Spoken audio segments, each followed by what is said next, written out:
Halo semuanya, pernah dengar gak sih kasus di mana laporan perusahaan lapor untung miliaran di laporan keuangan, tapi pas dihitung kembali, pajaknya ternyata bayarnya kecil atau malah rugi? Nah, kami dari kelompok 5. Perkenalkan, nama aku Anggirira Bakara dengan akhiran NIM 239. Nama aku Putri Pantisya Berpapukasari dengan NIM akhir 242.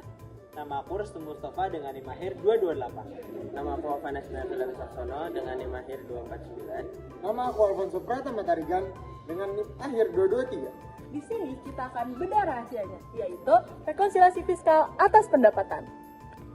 Pertanyaannya, kenapa sih laba di akuntansi itu bisa beda sama laba di pajak? Sederhananya gini, standar akuntansi keuangan atau SAK dan undang-undang pajak itu punya bos dan tujuan yang berbeda. Akuntansi komersial itu ditujukan untuk investor dan manajemen. Prinsipnya accrual basis dan substances over form. Yang penting, substansi ekonominya kelihatan untuk menilai kinerja perusahaan. Sedangkan aturan pajak tujuannya untuk mengamankan penerimaan negara dan butuh kepastian hukum yang pasti. Pajak nggak bisa cuma nebak-nebak potensi untung. Transaksinya harus pasti dan sesuai dengan undang-undang. Makanya banyak banget nih pendapatan yang diakui akuntan tapi ditolak sama fiskus. Perbedaan prinsip inilah yang melahirkan koreksi fiskal. Ada yang sifatnya beda tetap dan ada yang sifatnya beda waktu. Mari kita bedah satu persatu. Halo, aku Syafira dan aku akan bahas jenis koreksi yang pertama dari kelompok binatang, yaitu penghasilan yang dikenakan PPh final sesuai pasal 4 ayat 2. Persingkat, sifat PPh final, pajaknya langsung dipotong tuntas saat penghasilan itu diterima. Contohnya, katakanlah perusahaan kita punya proyek sampingan jasa konstruksi. Nah, atas pendapatan jasa konstruksi tersebut langsung dipotong tarif 3% secara final oleh pemberi kerja. Di catatan akuntansi komersial kita, uang yang masuk itu tentu dicatat sebagai pendapatan yang menambah laba. Tapi coba posisikan diri kalian sebagai orang pajak. Karena di awal pendapatan itu sudah dipotong pajak 3%, berarti urusan perpajakannya sudah close. Kalau pendapatan ini dibiarkan ikut terhitung di akhir tahun, perusahaan bakal kena pajak 2 kali dong sama tarif PPh badan. Makanya, secara fiskal, pendapatan ini wajib kita keluarkan dari perhitungan melalui mekanisme koreksi negatif, supaya laba kita turun dan pajaknya adil. Melanjutkan penjelasan Syafira yang tadi, saya Nasmi mau menambahin kategori beda tetap yang kedua, yaitu penghasilan bukan objek pajak sesuai pasal 4 ayat 3. Selain yang pajaknya sudah final, pemerintah kita juga sering ngasih insentif berupa pembebasan pajak untuk hal-hal tertentu. Contoh yang paling relevan itu buat wajib pajak badan adalah pendapatan dividen.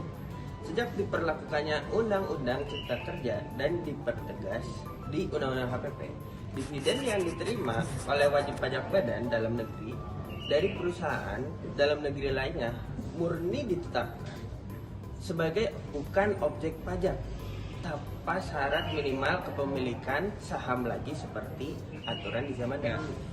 Bayangkan, perusahaan kita mendapatkan kucuran dividen miliaran rupiah di buku kas dan akuntansi. Bos pasti senang banget karena laba komersial naik drastis. Tapi pas isi SPT tahunan, kita sebagai tax planner harus maju dan bilang, tunggu, ini kan harusnya bebas pajak. Jadi, seluruh nominal dividen harus kita eliminasi dari laporan laba rugi menggunakan koreksi negatif.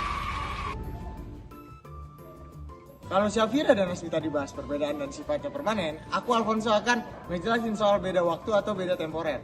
Sesuai namanya, ini cuma masalah timing. Akuntansi dan pajak sebenarnya sepakat 100% kalau item ini adalah pendapatan. Tapi mereka debat soal kapan pendapatan ini boleh diakui. Contoh paling sering muncul adalah laba selisih kurs yang belum terrealisasi. Misal kita punya piutang usaha dalam bentuk US dollar, di tanggal 31 Desember kurs dolar lagi melambung tinggi.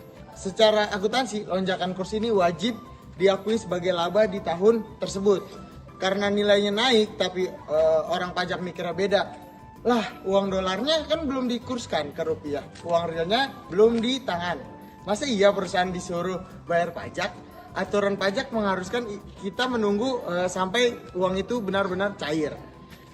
Alhasil, laba selisih kurs tadi harus kita tunda pengakuannya lewat koreksi negatif di tahun ini. Efeknya apa? Ini akan memunculkan yang namanya kewajiban pajak tangguhan di neraca kita. Terakhir bersama aku Restu.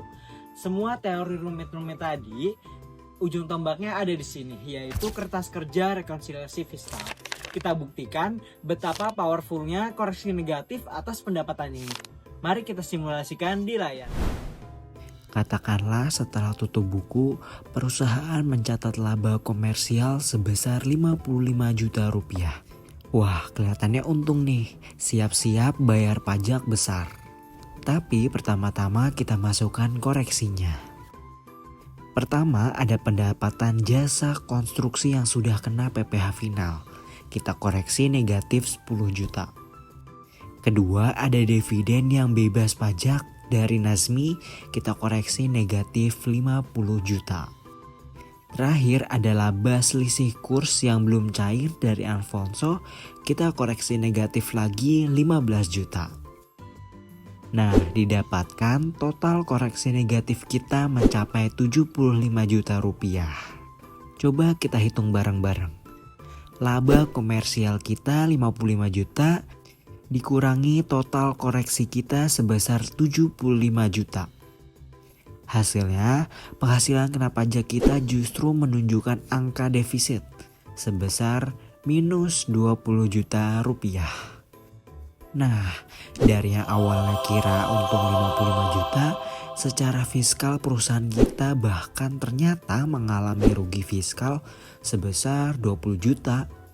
Tetapi 20 juta ini bisa kita jadikan kompensasi kerugian fiskal untuk mengurangi pajak di tahun-tahun berikutnya. Itulah kenapa pentingnya memahami rekonsiliasi fiskal atas pendapatan yang sangat krusial. Sekian bedah materi dari kelompok 5. Semoga bermanfaat buat teman-teman semuanya. Terima kasih.